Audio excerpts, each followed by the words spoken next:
ठेवला नाही देवावर कधी मी भरवसा, म्हणजे पापी अधमाला भेटेल देव कसा, भेटेल देव कसा. श्रीद्वारावती उद्धरा जड, श्री चिद्धवा त्रातका, श्री चांपे वपुधरा भवरा, श्री पंचमी, श्री दत्तारकत्रितापहरका, चित्रालीळाकारका, श्री द्वारावती उद्धरा जडजीवा, श्री चिद्धवा त्रातका, श्री चांपे वपुधरा भवरा, श्री पंचवेशा नमो, श्री पंचवेशा नमो. साधनापैकी जे स्थान, प्रसाद, वासनिक आणि भिक्षू यापैकी दुसरं जे साधन आहे ते आहे प्रसाद. तर ही प्रसाद आणि प्रसाद सेवा हे काय आहे या संदर्भाने चिंतन करण्याच्या दृष्टीने सर्वज्ञ श्री चक्रधर प्रभूंच्या अमोघ अमृत श्राव्य लीळा आणि प्रभूंची ही प्रसाद सेवा श्रवण करण्यासाठी सन्माननीय सद्भक्त श्रीमान शरदजी रामराव देशमुख सर यांच्या निवासस्थानी सौभाग्यवती गंगाबाई शरदराव देशमुख यांच्या आग्रहावरून आपण आवर्जून या ठिकाणी सर्वजण उपस्थित आहोत. आणि आता आज आपल्याला प्रसाद सेवा ऐकायची आहे, त्या दृष्टीने आपण आता त्या तयारीने इथे बसलं पाहिजे. म्हणून कोणतीही गोष्ट जे आहे शास्त्रामध्ये असं सांगितलेलं आहे की 3 प्रकार सांगितलेले आहे की एखादी गोष्ट विचारल्यानंतरही सांगू नये, एखादी गोष्ट न विचारता सांगावी, एखादी विचारल्यावर सांगावी आणि एखादी गोष्ट विचारल्यावरही न सांगावी. असे 3 प्रकार आहेत सांगण्याचे. तर अनिष्टकारक जे आहे ते आपल्याला कोणी विचारलंही नाही तरी सांगावं. एखादा माणूस असं चुलीत काडी घालतो आहे आणि त्या काडीला मुंग्या लागलेल्या आहे, आपल्या डोळ्यासमोर आता ती काडी त्याच्यात जाणार आणि त्याच्याबरोबर आता त्याने विचारलं नाही मी ही काडी चुलीत घालू की नको घालू. त्यावेळेला आपण आवर्जून सांगितलं पाहिजे की अरे बाबा ही काडी घालू नको. कारण आमच्या स्वामींनी डोमेग्रामला काय सांगितलं, मुक्तीची चाड ज्याला आहे त्याने, इतकं सोपं आहे ते. आणि म्हणून त्यासाठी काही शास्त्रात बघायची गरज नाही, कोणाला विचारायची गरज नाही, मला सांगितलं नाही, मला विचारलं नाही, मी कशाला सांगू वगैरे काही नाही. जे अनिष्ट जर आपल्या डोळ्यासमोर होत असेल आणि आपल्या सांगण्याने जर ते निवारण होत असेल तर सांगितलं पाहिजे. अनिष्टकारक न पुसता सांगावे, आहे का नाही. आणि जे आपल्याला ईश्वर मार्गाकडे नेणारं ज्ञान आहे ते आपण कसं सांगितलं पाहिजे, विचारल्यानंतर. आर्तो जिज्ञासुरर्थार्थी ज्ञानीचं भरतर्षभ, किंवा तद्विद्धी प्रणिपातेन परिप्रश्नेन सेवया.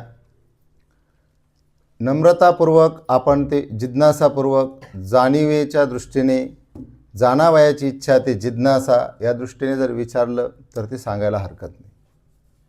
पण असं म्हणतात की योग्यताकारक जे आहे ते पुसल्या न सांगिजे, म्हणजे काही गोष्टी विचारल्यानंतर सुद्धा सांगायच्या नसतात. या अर्थाने सर्वज्ञ श्री चक्रधर स्वामींनी जे सांगितलेलं आहे की लोहे पाणी गिळले ऐसे होणे असावे, है ना. किंवा अन्य कथन या संदर्भाने ज्या ज्या गोष्टी सर्वज्ञांनी आपल्याला निरूपण केलेल्या आहेत ते याच अर्थाने आहे की योग्यताकारक ज्या गोष्टी आहेत त्याचं विधीपूर्वक ते झालं पाहिजे.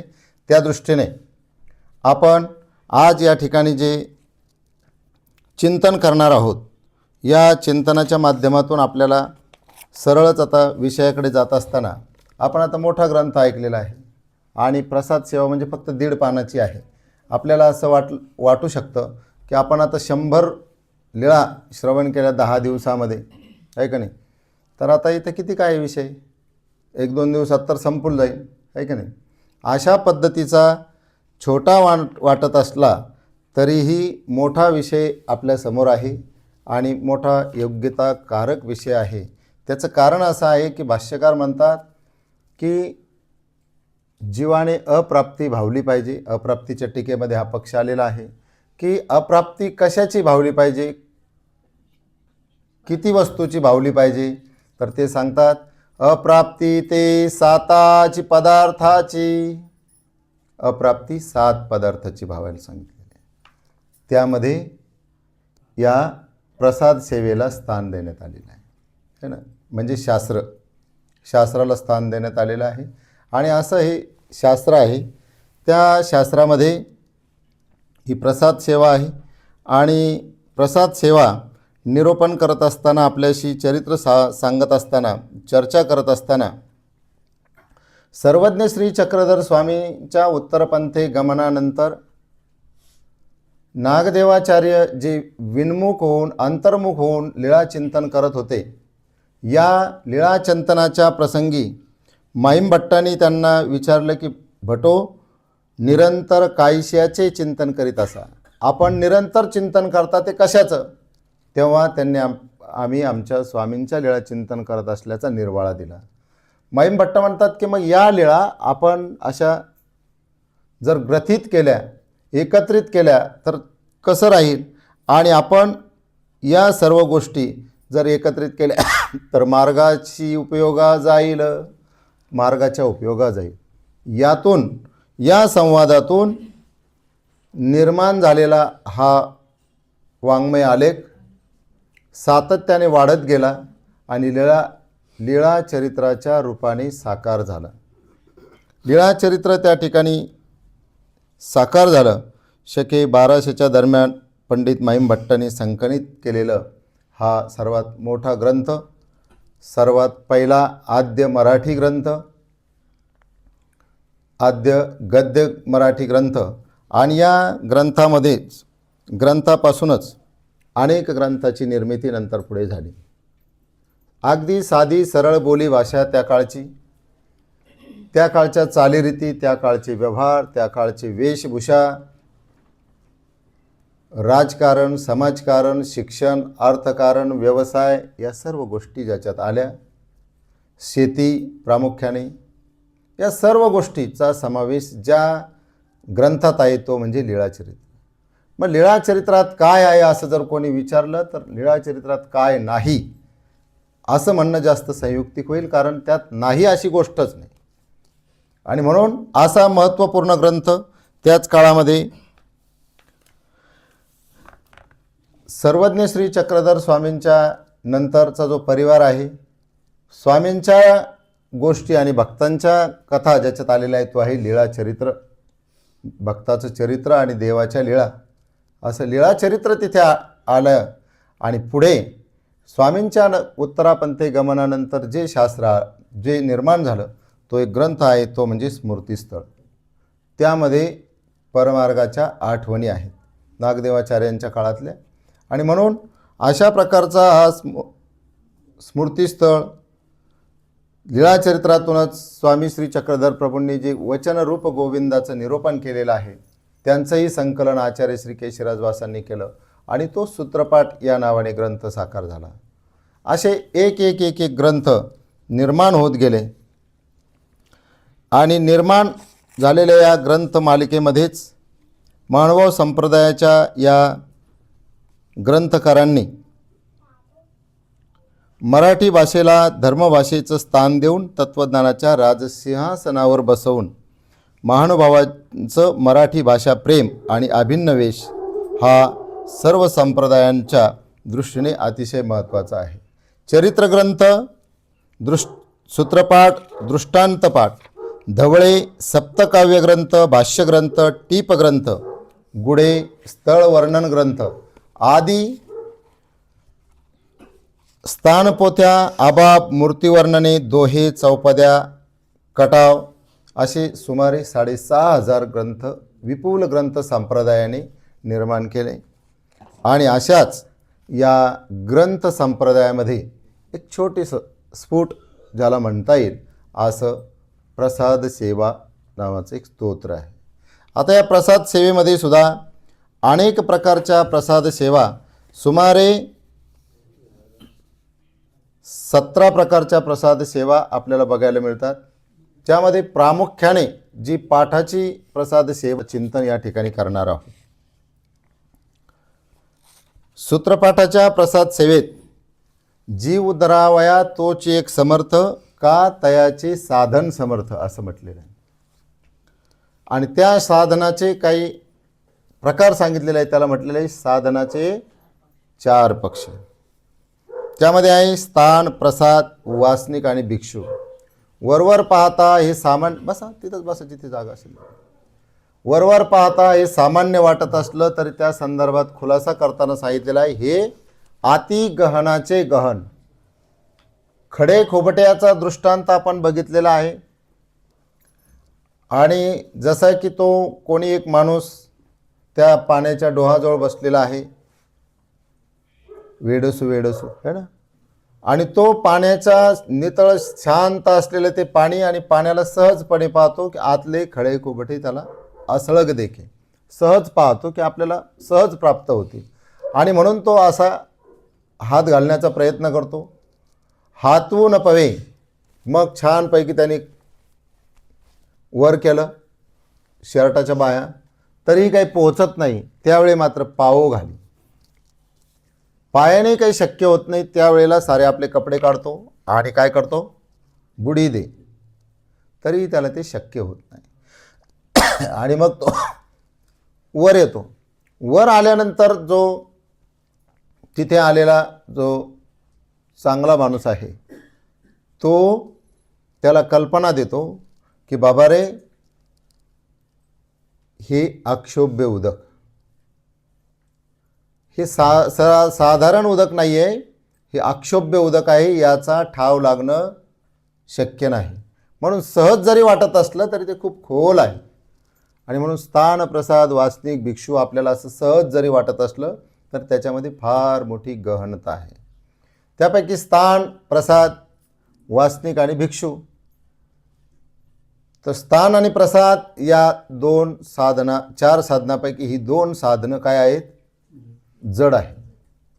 आणि दुसरे जे 2 आहेत ते काय आहेत, चेतन आहेत. 2 चेतन आहेत, ते बोलू शकतात, त्यांच्या ठिकाणी भजन पूजन होऊ शकतं. पण ही 2 जड असली तरी याला प्रत्यक्ष परमेश्वराचा स्पर्श आहे.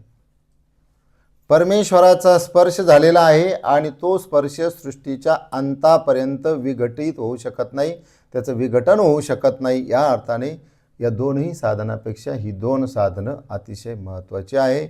आणि या 2 साधनाची जतन करण्याची, संवर्धनाची जबाबदारी पुढच्या 2 साधनावर आहे. अशा प्रकारे ही स्थान, प्रसाद, वासनिक आणि भिक्षू हे 4 साधनं आपण पाहिलेले आहेत. यामध्ये प्रामुख्याने जे स्थान आहे, जिथे परमेश्वराचा स्पर्श झाला ती जागा. स्थान म्हणजे जागा, सरळ सरळ अर्थ. परंतु महानुभाव संप्रदायामध्ये स्थान म्हणजे एका विशिष्ट जागेलाच म्हटलं जातं.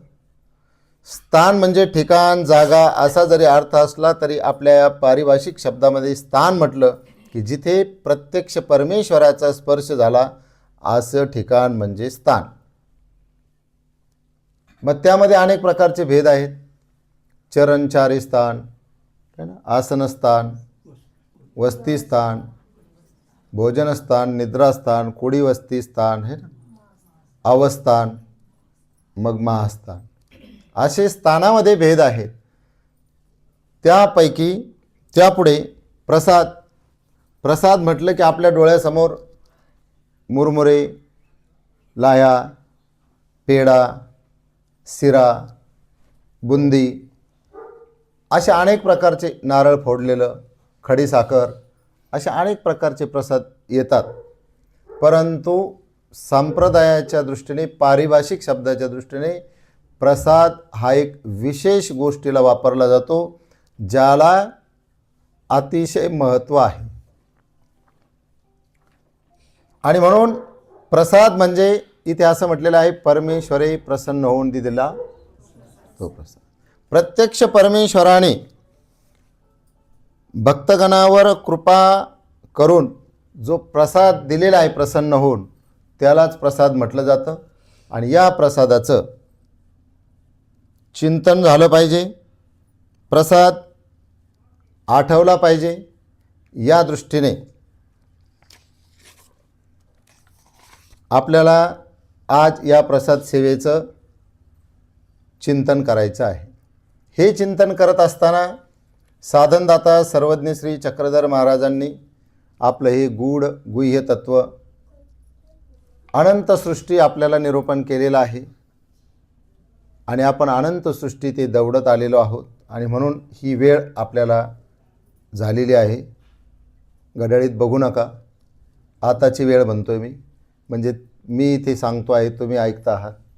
प्रत्यक्ष परमेश्वराने आपल्याला निरूपण केलेलं आहे अनंत सृष्टी, आणि आपण विसरून गेलेलो आहोत. परमेश्वर निरूपण करून असं निढळावर ते हात ठेवणी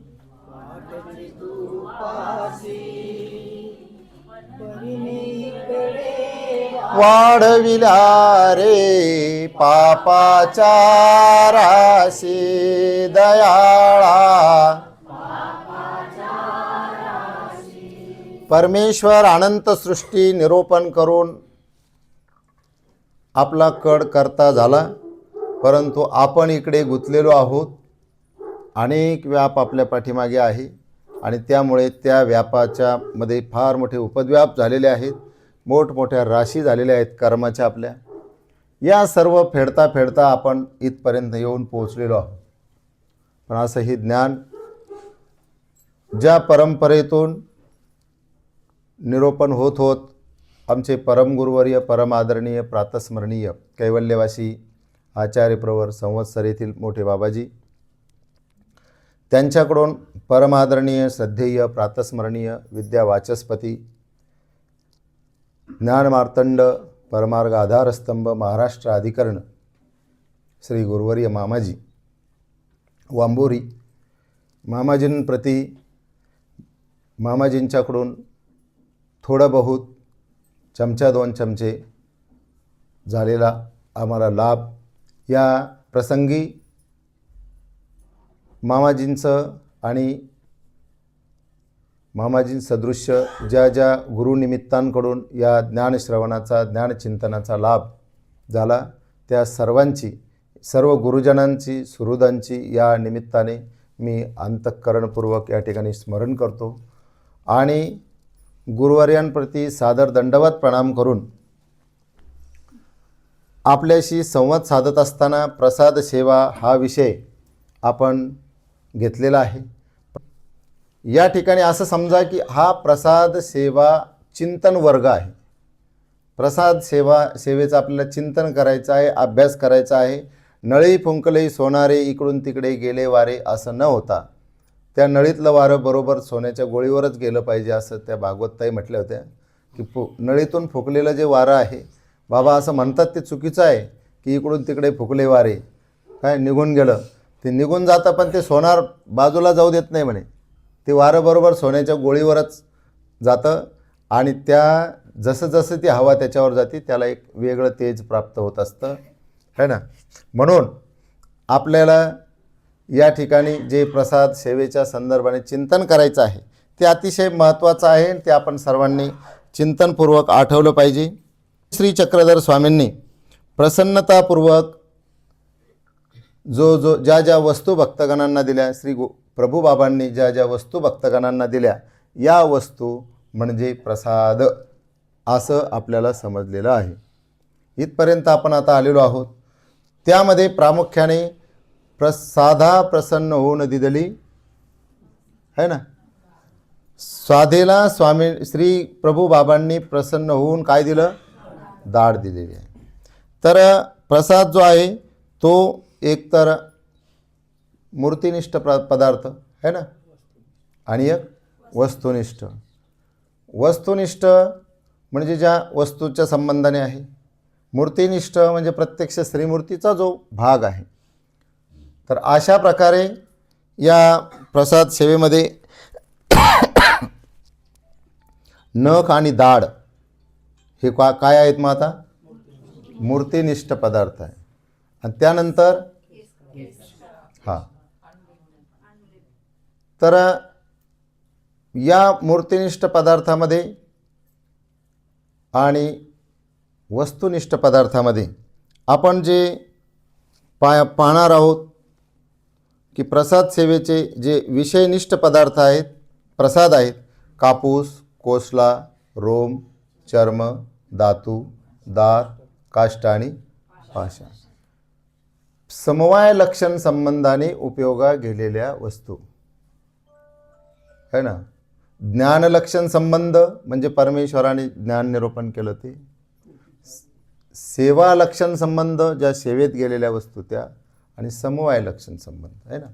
तर अशा पद्धतीने परमेश्वराला उपयोगात गेलेल्या वस्तू, या सर्वच गोष्टींचा आपल्याला या ठिकाणी मूर्तिनिष्ठ 4 आणि विषयनिष्ठ 8 उपप्रकाराच्या प्रसादाचं वर्गीकरण ऐकायचं आहे. आता हे कशासाठी आहे का नाही, कोणतीही गोष्ट कशासाठी हा प्रश्न आपल्याला नसतो. एखादा प्लॉट घ्यायचा कशासाठी, गाडी घ्यायची कशासाठी, एखादा उद्योग करायचा कशासाठी, एखादा विषय घ्यायचा शिक्षणातला तो कशासाठी, असा प्रश्न असतो. प्रसाद सेवाचंही महात्म्य आपण कशासाठी ऐकलं पाहिजे? तर जेव्हा सर्वज्ञ श्री चक्रधर स्वामी कशासाठी याचं उत्तर देतात ते फार चिंतनशील विषय आहे. त्यापूर्वी या वस्तूचं महात्म्य आपण ऐकलं पाहिजे की प्रत्यक्ष सर्वज्ञ श्री चक्रधर स्वामी बसलेले आहेत आणि बाईसांनी तो कपडा घेतला आणि अशीच फटकला. त्यावेळेला सर्वज्ञ श्री चक्रधर स्वामी म्हणतात, बाई झटकता काय? तेव्हा बाईसा म्हणतात, बाबा अवघे रजे भरले असे. हा प्रश्न जेव्हा तुम्हाला आम्हाला कानावर पडतो त्यावेळेला आपण याचं चिंतन केलं पाहिजे की खरंच अवघे रजे भरले असे ते वस्त्र नाही, याचं आत्मचिंतन झालं पाहिजे. पण तसं होत नाही. अवघे रजे भरले असे स्वामी सांगतात, बाईसाने ऐकलं, झटकलं, बाबा सांगतात, विषय संपून जातो. तो विषय असा खाली आला पाहिजे आणि आत्मचिंतनाच्या दृष्टीने तो आपल्यामध्ये उतरला पाहिजे. आणि म्हणून बाबा हे अवघे रजे भरले असे आणि म्हणून झटकलं, या प्रश्नावर स्वामी सांगतात, बाई जे रजे भरले असे असं जे म्हणतात ना आपण, ते रज सामान्य नव्हे, सामान्य नाही आहेत. मग ते येथीचा स्वामी सांगतात, येथीचा परमाणू नाही का नाही, अणू, रेणू, तो परमाणू म्हणजे अतिशय सूक्ष्म.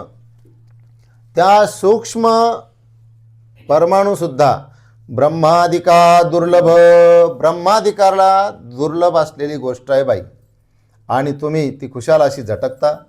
त्याचं महात्म्य सर्वज्ञ श्री चक्रधर प्रभूंनी राखलेलं आहे. आणि म्हणून अशा ब्रह्मादिकाला दुर्लभ असलेल्या प्रसादाचं अगदी कुशलतापूर्वक आपण परमार्गाने जतन केलेलं आहे. सर्वज्ञ श्री चक्रधर महाराज डोमेग्रामलाच असताना उदास होतात. बघा त्या वस्तूचं महात्म्य सांगत आहे. भगवंताचं श्रीमुख असं उदास झालेलं आहे. तया श्रीमुखात द्यावया उपमा, योग्य नव्हे चंद्रमा, का कृष्ण पक्षी उतरे महिमा म्हणूनिया, असं कवीने म्हटलेलं आहे. माझ्या भगवंताचं श्रीमुख अतिशय तेजपुंज आहे, अतिशय प्रसन्नतापूर्वक आहे. तो चंद्रसुद्धा त्या भगवंताच्या श्रीमुखाला उपमा देण्यालायक नाही. पण अशा तेजपुंज असलेल्या श्रीमुखावर आज उदासीची छटा दिसत होती. आणि अशा तेजपुंज असलेल्या श्रीमुखावर उदासीची छटा आल्या कारणाने भक्तगण अस्वस्थ झाले. अस्वस्थ झालेल्या भक्तगणांना आता काय करावं हा मार्ग सुचत नव्हता. त्यावेळेला तू येथीच्या प्रवृत्तीशी विषय होशी असा अभिप्राय ज्यांच्याबद्दल स्वामींनी दिला असे कोण? नागदेवाचार्य. आचार्य श्री नागदेव विचार करतात की आता प्रभू उदास झालेले आहेत आणि अशा उदास जीवना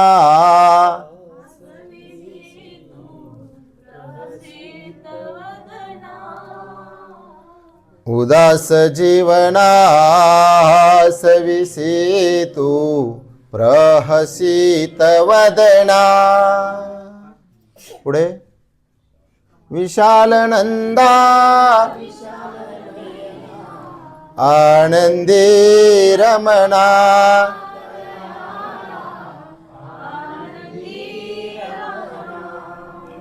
असं विशाल प्रहसित मुख असलेलं आपल्यालाही प्रसन्न करणारं, पण आता ते कसं झालेलं आहे? उदास झालेलं आहे, कोमेजून गेलेलं आहे. त्यावेळेला काय करावं म्हणून अतिशय तंत्रशुद्ध पद्धतीने नागदेवांनी ते वस्त्र काढलं. जे वस्त्र सर्वज्ञ श्री असं का काढलं त्यांनी? तर सर्वज्ञ श्री चक्रधर प्रभूंच्या समोर जेव्हा जेव्हा रिद्धपूरचा विषय निघे, तिकडे जाण्याचा किंवा तिकडून आल्याचा विषय निघाला, त्या वेळेला भगवंत काय व्हायचे? खुश, प्रसन्न व्हायचे. भक्तगण येताना दिसले तर स्वामी म्हणतात परमेश्वरपुरीचे कापडिये आले मा. परमेश्वरपुराहून आलेली गोष्ट म्हणजे देव अतिशय दुर्लभ ज्याला म्हणतात. भगवंत परमेश्वरपुराचा विषय म्हणजे सांगतात, तिकडचा महिमान सांगतात की जाता काय? परमेश्वरपुरा जाता पाऊल पाऊला गोमटे. बाकीच्या पुराला गेल्यानंतर गेल्यावर गोमटे, इथे पावला पावलावर गोमटा आहे. अशा परमेश्वरपुरातून भगवान श्री गोविंद प्रभूंच्या पासून आलेली ते प्रसाद वस्त्र स्वामी नागदेवाचार्य बाईसांकडून घेतात आणि आपल्या समोर अशा पद्धतीने ते पकडतात. स्वामी उदास तिकडे आसनस्थ आहेत आणि स्वामींच्या समोर जाण्याची कोणाची हिंमत नाही. अशा वेळेला ते वस्त्र असं पकडतात.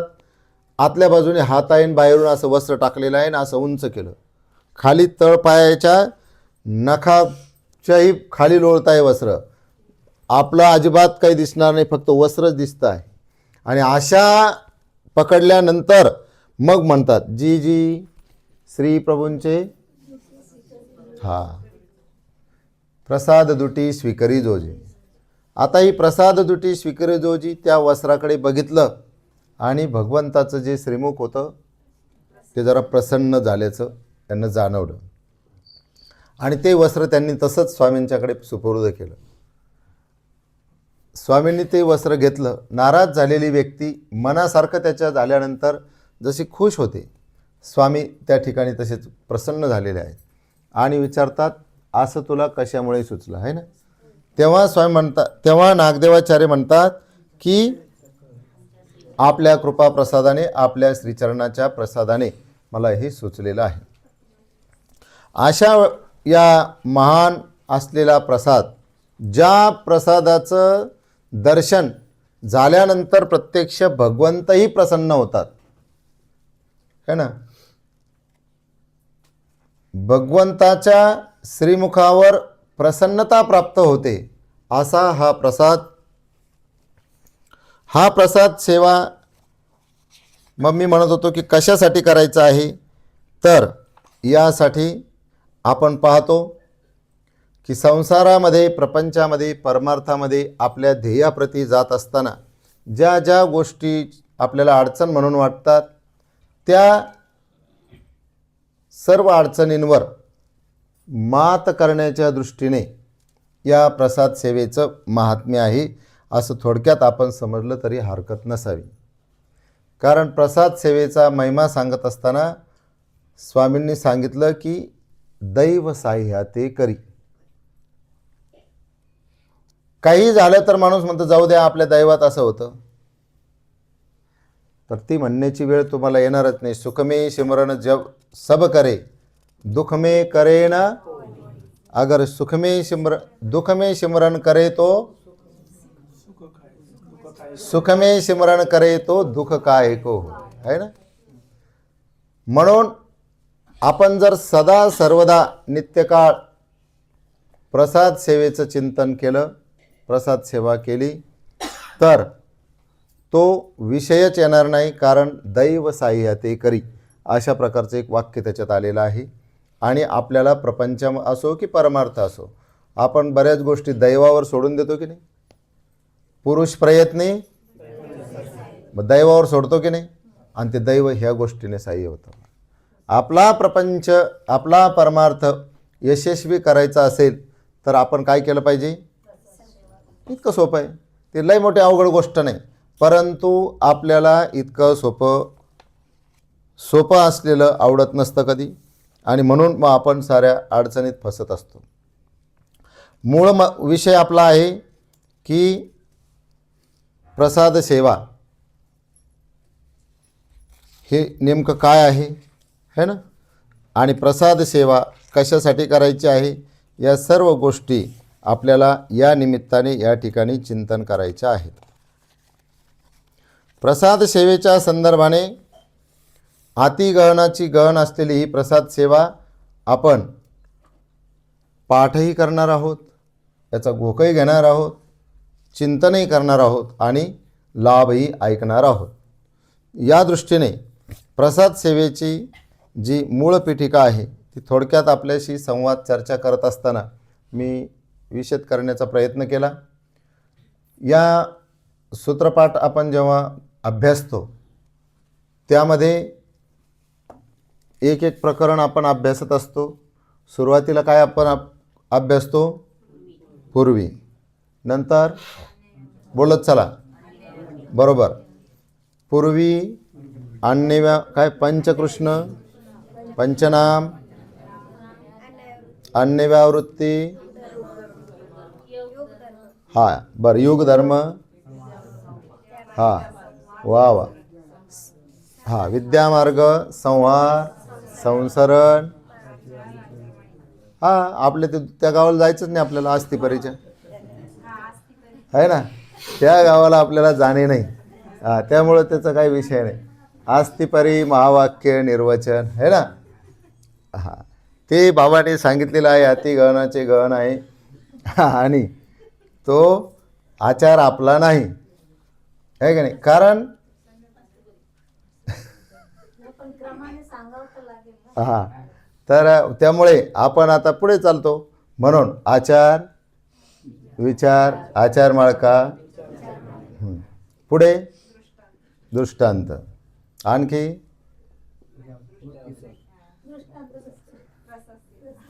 हा बोला बर,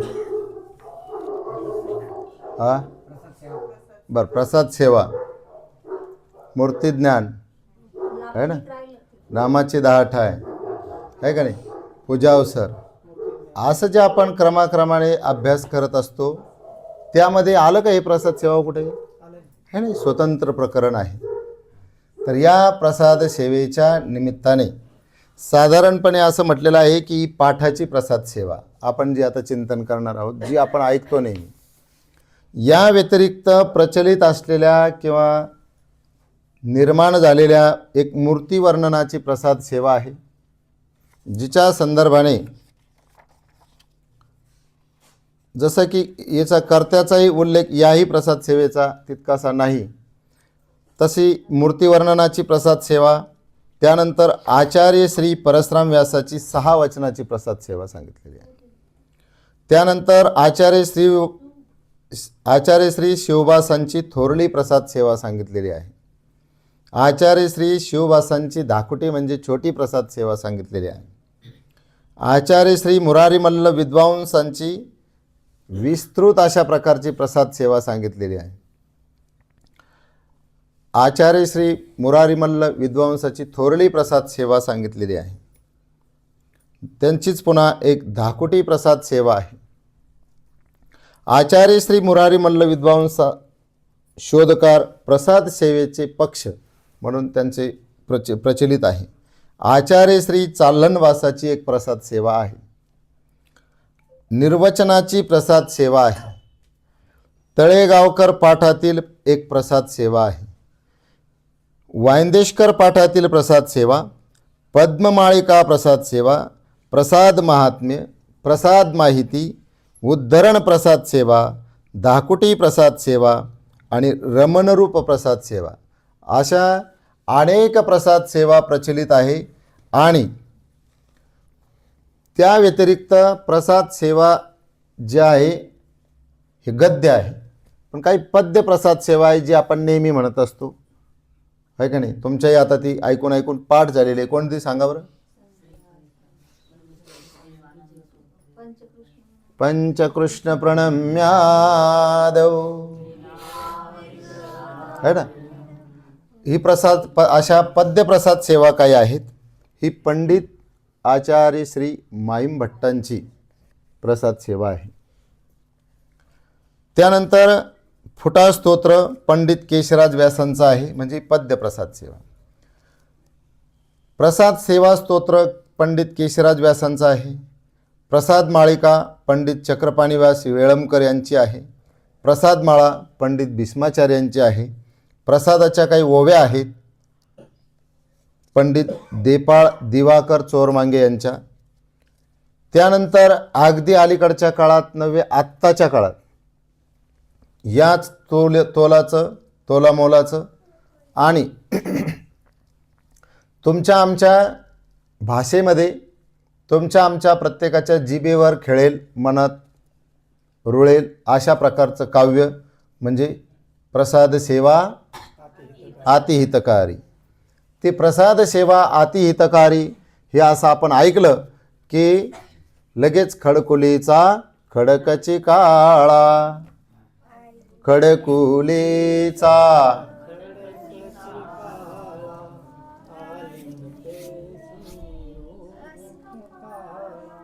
वा, आपल्या कानावर एक शब्द पडला की एक दोन ओव्या आपण सहजपणे म्हणूनच टाकतो.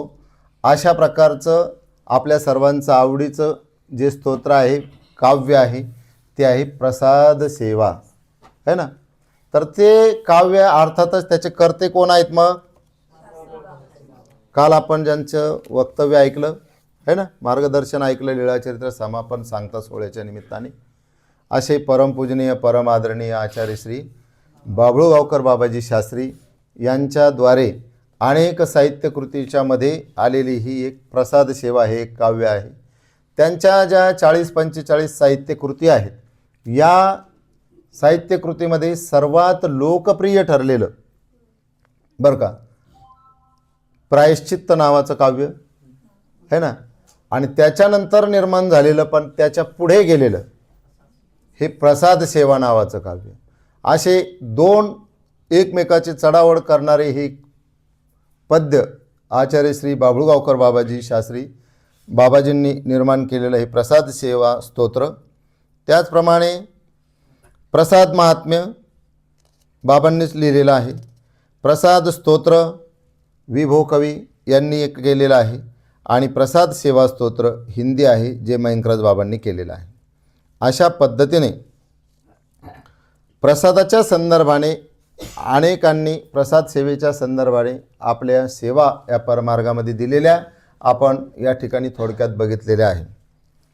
या सर्वांचा विचार करता, या सर्व गोष्टी पाहता आपल्याला प्रसाद सेवा अति हितकारी कशा अर्थाने आहे हे आता आपल्याला या ठिकाणी बघायचं आहे. सर्वज्ञ श्री चक्रधर स्वामींनी सुरुवातीलाच सांगितलेलं आहे की प्रसाद सेवेतो पुरुष धर्मी दक्ष होय. लेचा पेचा पुरुषाचं काम धर्म आचरण नव्हे. एखाद्याला म्हटलं चला पदयात्रेला, चला तीर्थयात्रेला, चला पोथीला, तर ते म्हणते पोराबाळ आपले खूप कामं आहेत, पोथी ऐकायचं, देवाला जायचं आपलं काम आहे का? म्हातारीला घेऊन जा, म्हाताऱ्याला घेऊन जा. म्हणजे पोथी ऐकणे, देवाला जाणे, तीर्थयात्रा करणे, ह्या सर्व गोष्टी कोणाच्या आहेत मग? नाही, आपल्या म्हणण्याप्रमाणे म्हाताऱ्या माणसाच्या आहे. बाकीची कामं आपली वाट पाहत आहे ना.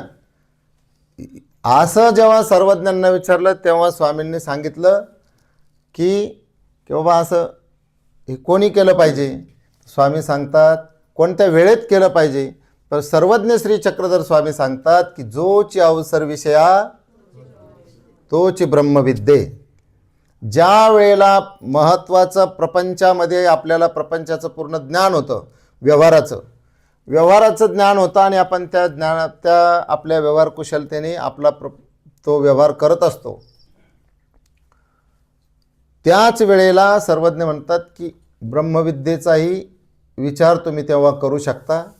आता ज्या वेळेला आपल्याला अशी व्यवहार कुशलतेचा शासनाने एक ठरवून दिलेला वेळ आहे की शासनाची कोणतीही नोकरी कोणताही माणूस भारतातला करू शकतो, है ना. त्याला वयाची अट काय आहे? 25 वर्षापासून ते 58 वर्षापर्यंत, 60 वर्षापर्यंत. 60 वर्षाच्या पुढे वाट लावण्याचे काम करायचं नाही, है ना. आणि म्हणून 60व्या वर्षी शासन तुम्हाला तुमच्या वाढदिवसाच्या दिवशी सन्मानपूर्वक टाटा करतं, बाय बाय करतं, निवृत्ती देतं की आता तुम्ही घरी राहून निवांत राहा. इकडे मध्ये मध्ये करून आमचा वेळ आणि काम खराब करू नका. श्रीखंडे साहेबले असतंय. 60 वर्षानंतर निवृत्त करतं शासन. आपल्याला त्या व्यवहाराची जबाबदारी पेलण्यासाठी आपण आता समर्थ होतो तोपर्यंत शासनाने आपल्याला ठेवलेलं आहे. आता मात्र तुम्ही तुमचं बघा, आमचं का नाद सोडून द्या असं म्हणून तिथून निवृत्त केलं जातं. मग बघा, तीर्थयात्रेला जायला म्हाताऱ्या माणसाला घेऊन जा, आपण सहज म्हणून जातो, तर पायी चालावं लागतं 20-20 किलोमीटरपर्यंत. इथे 20 पावलं चाललं की दम लागतो. अशी माणसं चालू शकतात का? मग तिथं कसा माणूस लागेल, है ना. दक्ष माणूस लागेल की नाही. मग तिथे दक्षता लागते. म्हणून धर्मी दक्षता. दक्ष स्वामी श्री चक्रधर महाराजांनी जे आपल्याला सांगितलेलं आहे की समर्थो धर्ममाचरेत. समर्थ पुरुषच धर्माचं आचरण करण्यासाठी काय आहे, योग्य आहे, तोच आचरण करू शकतो. अशा लेच्यापेच्या पुरुषाचं ते काम नाही. म्हणून प्रपंच परमार्थ कोणताही अर्थ असला तरीही तिथे दक्षता महत्त्वाची आहे. आणि या दक्षतेच्या संदर्भाने प्रसाद सेवेमध्ये सर्वात आधी सांगितलेलं आहे, तुम्हाला प्रपंच करायचा असो की परमार्थ करायचा असो, या दोन्ही गोष्टी जरी साधायच्या असल्या तर तुम्ही जर हे केलं तर तुम्हाला काय येईल, दक्षता प्राप्त होईल. आणि म्हणून मग ती दक्षता अनेक प्रकारची आहे. अविधीपासून वाचण्याची आहे, विधी आचरण्याची आहे, है ना. या सर्व प्रकारच्या दक्षता या गोष्टीने साध्य होतात. असं दक्षता देणारं हे जे आहे काव्य किंवा ही जी प्रकरण आपण या ठिकाणी ऐकणार आहोत, पाहणार आहोत, या प्रसाद सेवेला आपले जे आचार्य होऊन गेलेले आहेत, प्रथम आचार्य श्री नागदेवाचार्य, त्यानंतर दुसरे आचार्य बायदेव व्यास, है ना. बायदेव व्यासांनी आपण प्रतिदिनी संध्या सुवेळ, मोठ्याने बोलत चला, काय घाबरायचं नाही, है ना. संध्याकाळ झाली की आपल्याला सांगावं लागत नाही, आपण ते म्हणतो. पहाटे उठल्या उठल्या आपण देवाला दंडवत केला की श्री कृष्ण, वा वा, बरोबर. आणि दुपार झाली की एवं प्रपूर्ण घटिका तवा तदर्थम, है ना.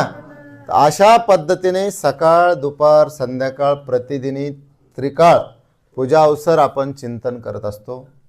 हा पूजा अवसर म्हणजे काय तर सर्वज्ञ श्री चक्रधर स्वामींची डोमेग्रामची दैनंदिनी, ज्यांनी पद्यामध्ये या ठिकाणी आणलेली आहे, गद्यामध्ये देखील आणलेली आहे. तर बाईदेवबा गद्यामध्ये त्यांनी सांगितलं की बाईदेवबा नित्यदिनी लीळा का, तर कोणत्या ठिकाणी काय विशेष आहे, कोणत्या ठिकाणी काय विशेष आहे, पण अवघे विशेष म्हणून बाईदेवबा काय करतात, नित्यदिनी लीळा डोमेग्रामी बोलतात. तर अशा बाईदेवबासांनी डोमेग्रामच्या लीळा, सर्वज्ञ श्री चक्रधर स्वामींची डोमेग्रामची दैनंदिनी सांगून आपल्याला त्रिकाळ पूजा अवसर दिलेला आहे. अशाच बाईदेवबास किंवा आचार्य श्री सूत्रपाठकार आचार्य श्री केशीराज व्यास या दोघांपैकी एकाने या प्रसाद सेवेची निर्मिती केलेली असावी, है ना. तर अशा प्रकारे या प्रसाद सेवेचे जी निर्मितीचा इतिहास आपण पाहिलेला आहे. आणि जितक्या प्रसाद सेवा, प्रसाद काव्य, प्रसाद स्तोत्र, ही प्रसाद प्रकरण मी तुम्हाला सांगितली, त्या सर्वांच्या शीर्षस्थानी असलेली ही पाठाची प्रसाद सेवा म्हणजे सूत्रपाठामध्ये असलेली प्रसाद सेवा आपण नित्यदिनी अभ्यासत असतो, पाहत असतो. तर ही सर्व प्रसाद सेवेच्या काय आहे, एकदम शीर्षस्थानी आहे, मातृस्थानी आहे. या प्रसाद सेवेबद्दल आपण पाहणार आहोत. प्रसाद सेवेची मूळ पीठिका आपण ऐकलेली आहे. प्रसाद सेवा म्हणजे काय हे आपल्याला थोडक्यात समजलेलं आहे. प्रसाद सेवा कशासाठी करावी हेही आपण ऐकलेलं आहे. प्रसाद सेवेचं महात्म्य आज आपण ऐकलेलं आहे, इतिहास आपण ऐकलेला आहे. आणखी प्रसाद सेवा म्हणजे काय, आता प्रत्यक्ष प्रसाद सेवा आपण आज थोडक्यात बघणार आहोत. वेळ आपली नेहमीप्रमाणे ठरलेलीच राहील, त्याच वेळेमध्ये ते होईल, है ना. आणि म्हणून आज सुरुवातीच्या दृष्टीने आपण 1-2-3 वाक्य पाहणार आहोत. दंडवतौ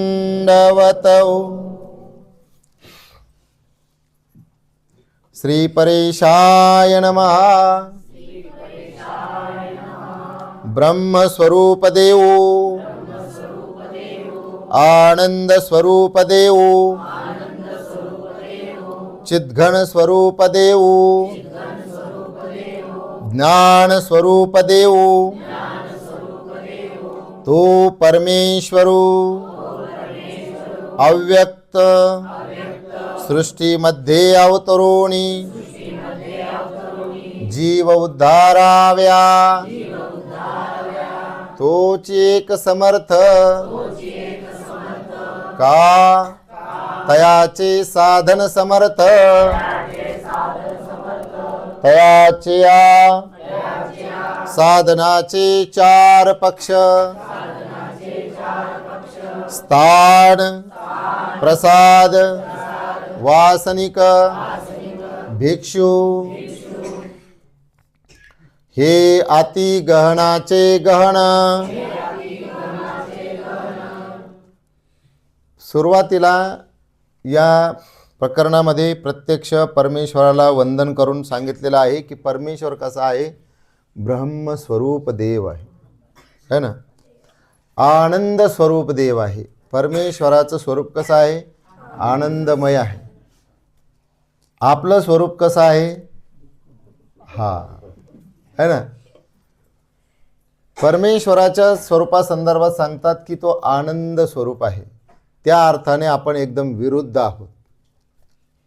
तर अशा या विरुद्ध असलेल्या जीवाची भगवंत काय करतात, निढळावरती श्रीकर निढळावर ठेवून भगवंत वाट पाहतात की आईसे जीव कसे आहेत, जीव आईसे अधोमुख, काय अधोमुख असते, खाली तोंड करून बसलेले आहे. म्हणजे स्वामींनी सांगितलं, म्हणजे इथला विषय नाही आहे, असला बी तरी तुम्हाला, म्हणजे बस स्टँडवर बरेच लोक खाली तोंड करून बसतात. जीवाईशे अधोमुख असती, खाली तोंड करून बसलेले आहेत आणि परमेश्वर वाट पाहत आहेत कधी याचा विषय संपतो आणि हा वर पाहतो. आता त्याचा विषय संपतच नाही, ती 10-10 सेकंदाची रील राहते. लक्षात येत आहे ना. जीव ऐसे अधोमुख असते, नको त्या विषयात रममान झालेले आहेत आणि परमेश्वर असा निढळावरती श्रीकर ठेवून वाट पाहतो आहे. परमेश्वर आनंद स्वरूप आहे आणि जीव त्याच्या विरुद्ध आहे, त्याला त्याच्यासारखं बनवायचं आहे. त्यासाठी भगवंत या जीवाची ऊर्ध्वमुख होण्यासाठी वाट पाहतो आहे. मात्र पण मी इकडे त्याच्यात आपण गुंतलेलो आहोत. आणि म्हणून आनंद स्वरूप देव जो आहे, चिद्घन स्वरूप देव जो आहे, ज्ञान स्वरूप देव आहे. परमेश्वराचं स्वरूप ज्ञानमय आहे, आनंदमय आहे. आपण दुःखरूप आहोत, पापमूल आहोत, है ना, आणि अज्ञान आहोत. तर अशा या परमेश्वराचं, अव्यक्त परमेश्वर जो आहे तो आपल्या या जीवाच्या भल्यासाठी व्यक्त होतो, अवताराला येतो. अवताराला आल्यानंतर सृष्टीमध्ये अवतरून काय करतो, तर मगाशी आपण ऐकल्याप्रमाणे कवना कवनी व्यसन, कवना कवनी व्यसन येथ हेच व्यसन. जीवाचा उद्धार करणे हेच परमेश्वराचं एक असं म्हणा की ध्येय आहे. आणि म्हणून जीवाच्या उद्धारासाठी भगवंत कुठे कुठे जातात, वाडोवाडी गृहस्थी अधिकारी जीवांचा शोध घेत घेत भगवंत वाडोवाडी जात आहेत आणि जीवाचा शोध घेतात. आणि का, तर जीवांचा उद्धार करण्यासाठी या सृष्टीमध्ये जे 4 पदार्थ सांगितलेले आहेत. कोणते पदार्थ? स्थान, प्रसाद, वासनिक, भिक्षू. आणि इथे एक 4 पदार्थ सांगितलेले आहेत. ही 4 साधनं आपण सांगितले, 4 पदार्थ सांगितलेले आहेत. जीव, प्रपंच आणि परमेश्वर. हे जे 4 पदार्थ सांगितलेले आहेत, या 4 पदार्थापैकी जीव, प्रपंच आणि देवता या तीनही जीवाचा उद्धार करू शकत नाही. प्रपंच जीवाचा उद्धार करू शकत नाही, जीव जीवाचा उद्धार करू शकत नाही, देवता देवतांचा उद्धार करू शकत नाही. का बरं? तर प्रपंच स्वतः काय आहे? जड आहे आणि नाशवान आहे. प्रपंच जड आहे, जीव चेतन आहे.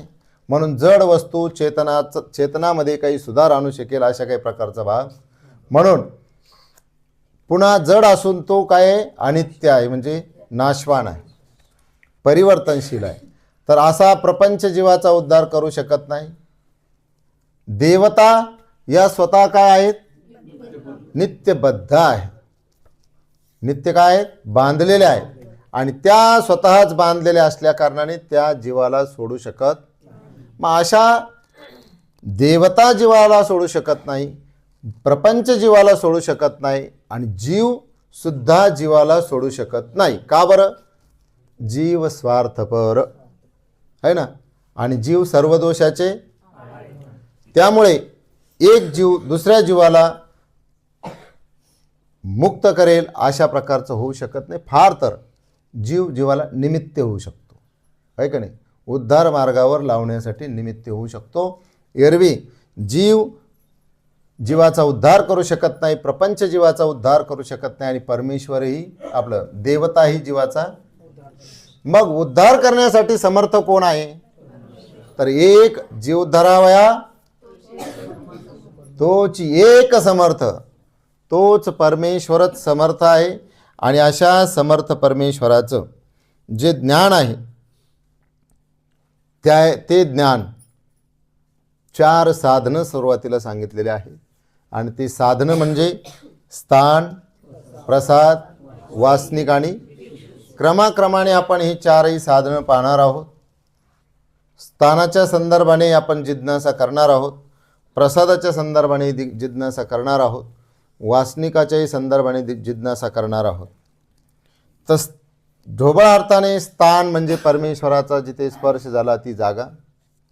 प्रसाद म्हणजे परमेश्वराने प्रसन्न होऊन दिल्या त्या वस्तू. मग काय काय दिल्या त्याच्यावर आपण चर्चा करणार आहोत. वासनिक म्हणजे सांगा बरं आता वासनिक म्हणजे काय.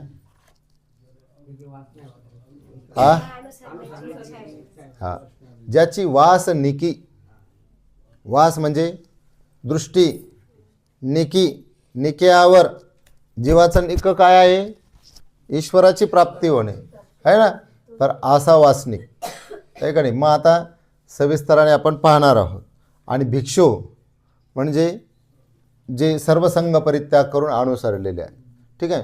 तर अशा पद्धतीने स्थान, प्रसाद, वासनिक आणि भिक्षू हे 4 साधनं सांगितलेले आहेत. याचा खुलासा आपण इथे लगेचच पाहायला पाहिजे, परंतु ते सांगितलेलं आहे अति गहनाचे आणि ते इतकं सहज होणार नाही. आणि आता आपल्या वेळेच्या दृष्टीने आपण त्याचा विचार केला पाहिजे. इकडे तिकडे बघू नका, घड्याळ इथे कुठेही नाही. पण सर तिकडून मला दाखवत आहेत घड्याळ बरोबर है ना. आणि म्हणून वेळेत आपण बांधलेलो आहोत. वेळेनुसार आपण क्रमाक्रमाने पाहणार आहोत. प्रसाद सेवेच्या संदर्भाने आपण बऱ्यापैकी चर्चा करण्याचा प्रयत्न करूया. ज्यांना जसं पेलवेन, मला जितकं भावेल आहे ना त्याप्रमाणे आपण या ठिकाणी करूया. आज प्रसाद सेवा निरूपणाच्या दृष्टीने जी आपल्यापर्यंत पोहोचवण्याचा मी प्रयत्न केला ती सेवा साधनदाता सर्वज्ञ श्री चक्रधर प्रभूंच्या चरणी अर्पण करून या ठिकाणी थांबतो. दंडवत.